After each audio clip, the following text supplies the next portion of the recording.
Hey there, James here, hope you're having a good day and welcome to another one of my Lick of the Week lessons. Now in this video I'm going to show you how to play a cool Eric Clapton style lick, and it's kind of based on his playing from the sort of late 60s with the band Cream. Of course, very influential guitar player, really important in showing the way for some other great players who followed him.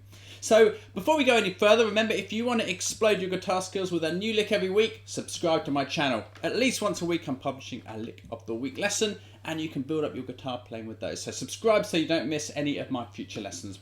Also, if you want the tab sheet with tab and scales and everything from this lesson, you'll find a link to that in the description below this video. But anyway, on to with today's lesson. I'm going to show you how to play the lick step by step. I'll show you the scales it comes from. By the end of this video, you'll know exactly what to do to play this great lick. So before we go any further, let's have a listen to the lick played over the backing track.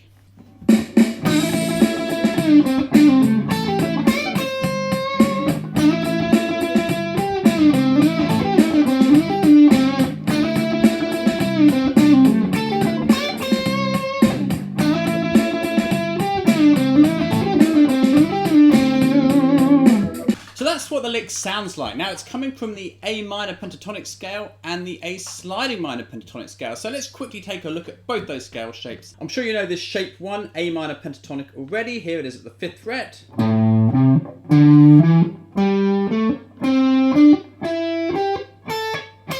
Follow the tab on the screen if you haven't seen that one before.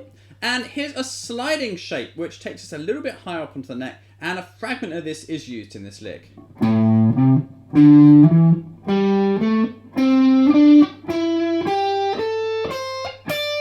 We're going to be using this section here on the G string for that lick, but the whole shape is really useful to know anyway. Now the first part of the lick is doing this. 3, 4.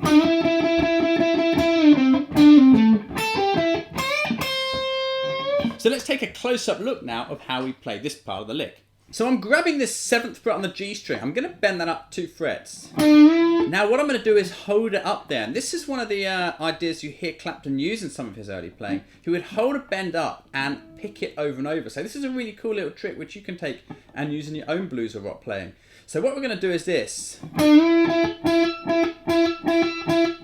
We're bending it up and then picking it like that. 1, 2, 3, 4, 1, 2, 3, 4. So there's 8 picks on that note basically. Now keep holding it up there, because what we're going to do now is pick it again and let it down. And then play 5 on the G.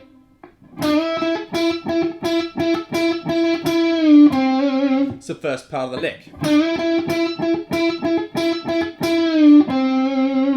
After that, we're going to pick the 7th fret on the G and pull it off to 5 on the G, and then play 7 on the D. I might use my second finger for that, or you could use your third. So that gives us the first bar of the lick. Sounds like this. 3, 4.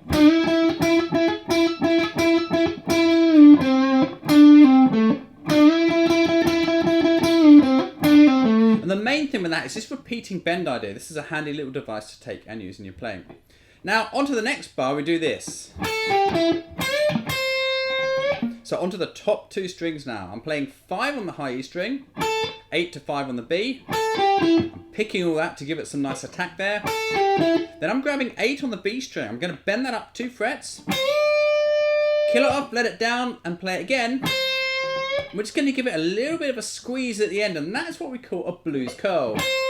See, it just gives it a little bit of bluesy flavour at the end there.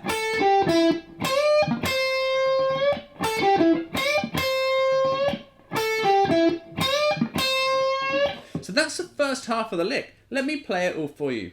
3, 4, and...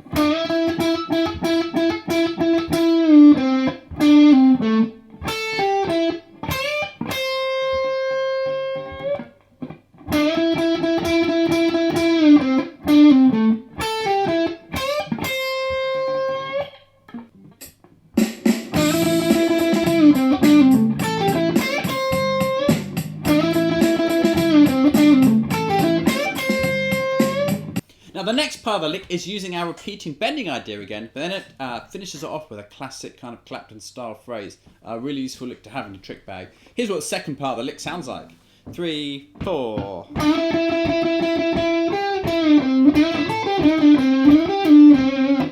So let's check out how we play that part. Now we're beginning with this repeating bend again. just like in the first bar. Now hold it up there because we're going to play it again. And then we're going to use our little finger to play the 8th fret on the B string.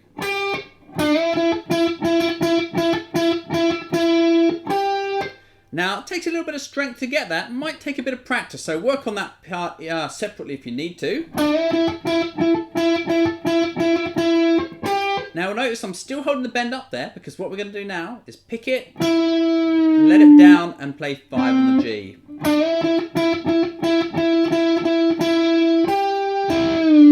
Now, those notes can sound quite nice if you let them ring together. So do that if you like the sound of it.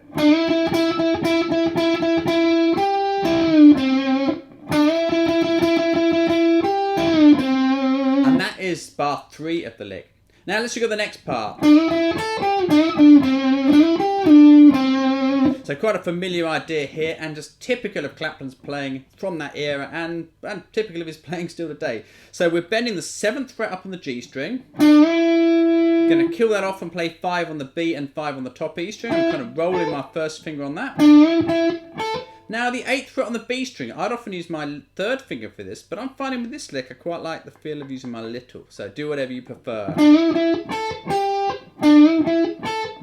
Then I'm going to put my 3rd finger on the G string at 7, I'm going to bend it up 1 fret, let it down, pick it and play the 5th fret.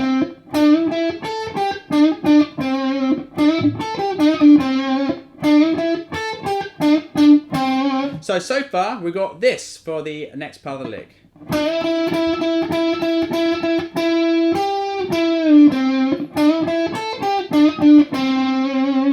Now remember our sliding scale from earlier.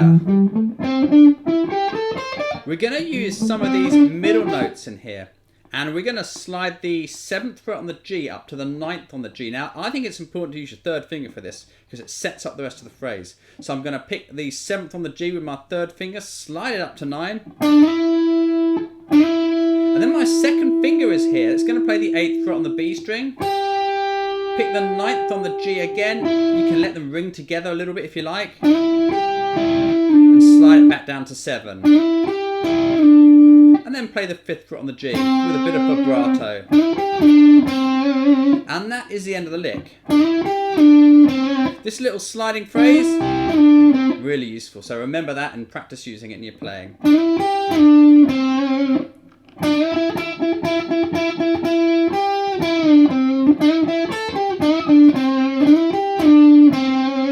So that's the second part of the lick. Let's hear the whole thing very slow.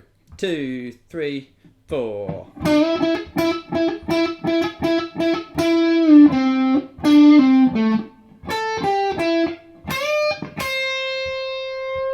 3, 4.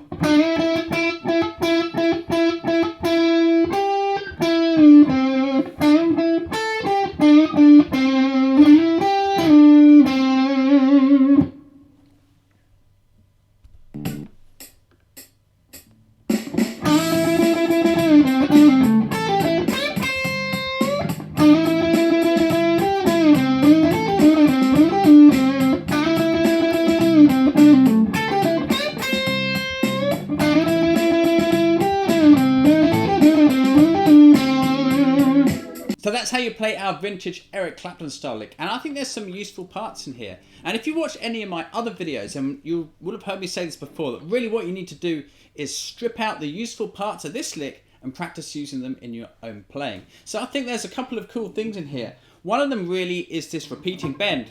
Now you could play that with all sorts of different rhythms.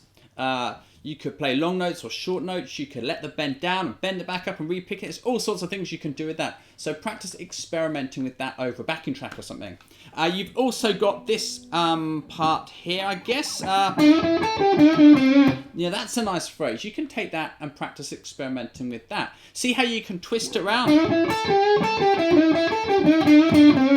Turn it into your own ideas. This is how you build a vocabulary and you learn to improvise. The other useful fragment in that lick, I think, is this sliding bit. And there's a lot of stuff you could do with that. It's a really handy little lick. So then put on a backing track and see how you can explore and experiment with some of these little fragments. So I'm just going to do that for you now. So here's a repeating bend.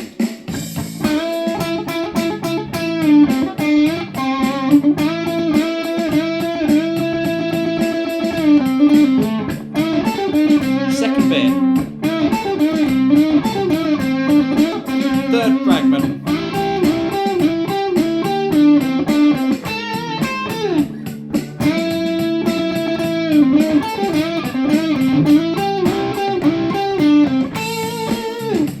So you can hear that I was taking the ideas in the lick and stretching them and moulding them into some new ideas. This is how you go beyond just knowing this lick, and you can actually use these fragments in your playing. So that's all from me today. I hope you enjoyed this lesson. Remember, if you want to explode your guitar playing with a new lick every week, then subscribe to my channel. Click the button underneath. If you want the tab worksheet for this lesson with full tabs, scale diagrams, everything, you'll find a link to that under this video, so you can go there and grab that. Other than that, thanks a lot for watching. I hope you've enjoyed this lesson. Leave a comment under below if you have. And I look forward to seeing you in another one of my Lick of the Week lessons very soon. So have a great day, and I'll catch you next time.